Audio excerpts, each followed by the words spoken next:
Hi வணக்கம். Actually ஒரு அம்மா அப்பா பேரண்ட் அவங்களுக்கு ஒரு 27 வயசில் ஒரு பொண்ணு இருக்காங்க. அவங்களுக்கு கல்யாணம் பண்ணணும்னு வந்திருந்தாங்க. எல்லாருக்குமே ஒரு ஆசை இருக்கும், நம்ம கூட வளர்க்குற பொண்ணோ இல்லை பையனையோ நல்ல இடத்துல நம்ம கல்யாணம் பண்ணி வைக்கணும்னு. எல்லாருடைய ஆசையும் அதுதான்.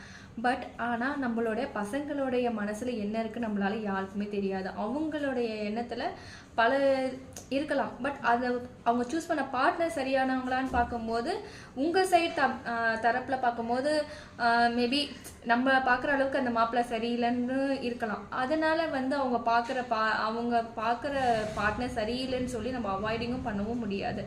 ஸோ இவங்க என்னென்னா அவங்களோட பொண்ணு பார்க்குற பையனை இவங்களுக்கு சுத்தமாகவும் பிடிக்கல. அது இல்லாமல் கம்யூனிட்டி பேஸ்டில் இவங்களுக்கு சுத்தமாக இன்ட்ரெஸ்ட்டும் இல்லை.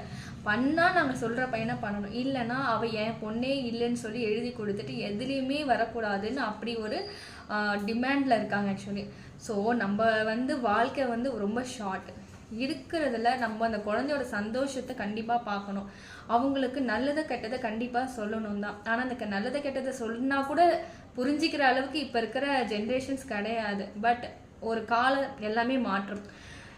இப்போது நம்ம பார்த்து கல்யாணம் பண்ணாலும் நல்லா இருக்கிறதும் இருக்காங்க, அவங்களோட லைஃப்பை லாஸ் ஆகுறதும் இருக்குது. ஸோ எதுவுமே நிரந்தரம் கிடையாது. எது என்ன வேணாலும் நடக்கலாம். இதுதான் ஃபேக்ட் ஆக்சுவலி.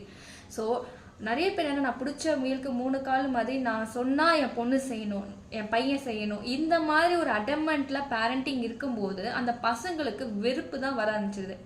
எப்போவுமே பேரண்டிங் பார்த்தீங்கன்னா பசங்க கிட்ட நல்ல ஒரு அன்பாகவும் அவங்களோட கருத்துக்கும் நம்ம ஒரு முக்கியத்துவம் கொடுக்கணும், உணர்வுக்கும் புரிதல் இருக்கணும். அப்போ தான் அந்த பசங்க அம்மா அப்பா கிட்ட ரொம்ப ஷேரிங்காகவும் இருப்பாங்க, பரவாயில்லன்னு ஒரு விஷயத்த சொல்லுவாங்க. ஸோ எல்லாருமே நான் சொல்ல வரல, எல்லா வீட்லையும் ஒரு சில வீட்டில் நல்ல கேரிங்காகவும் இருக்கிறவங்க பேரண்ட்ஸ் இருக்காங்க. ஒரு சில வீட்டில் இல்லை நான் சொல்கிறதா செய்யணும் சொல்லும்போது இப்போது ஒரு பெண் இருக்குன்னா அந்த பெண்ணை வளைச்சிங்கன்னா அது உடஞ்சி போகிற மாதிரி தான். ஸோ அந்த மாதிரி பாண்டிங் பசங்களுக்கும் பேரண்ட்டுக்கும் உள்ள பாண்டிங் உடைஞ்சிரும். ஸோ நிறைய பேரண்ட் இந்த மாதிரி என் பசங்க சொல்கிறது கேட்கல, பழகலை, ஸோ செய்ய மாட்டுறாங்க, இந்த மாதிரி நிறைய இஷ்யூஸ் நான் பார்க்குறேன். ஸோ அவங்களுக்காக தான் இதை நான் சொல்ல வரேன். ஸோ கண்டிப்பாக உணர்வுக்கு முக்கியத்துவம் கொடுங்க. அந்த குழந்தையோட மனசில் என்ன இருக்குது, அவங்க எதனால இந்த மாதிரி சொல்கிறாங்க. ஸோ ஃபஸ்ட்டு பேசுங்க, அன்பாக இருங்க.